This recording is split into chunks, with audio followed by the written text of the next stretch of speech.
It's both.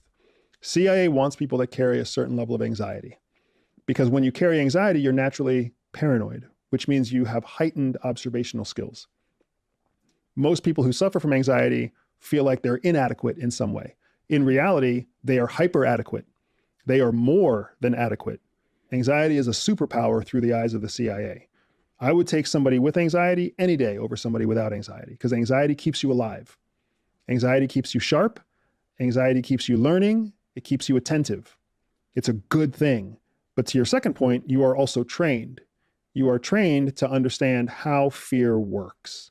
And like, to oversimplify it, your brain has two hemispheres, right? A left brain and a right brain.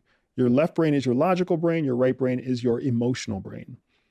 Because you have two different hemispheres and they operate on two different bases, right? One is based in logic, one is based in emotions. They actually operate and they process at different speeds.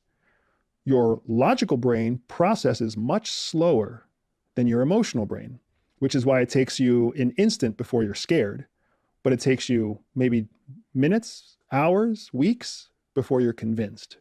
So what ends up happening is fear in an untrained person, going back to our conversation about trained versus untrained, in an untrained person, fear is an emotion that's processed by the emotional brain very quickly.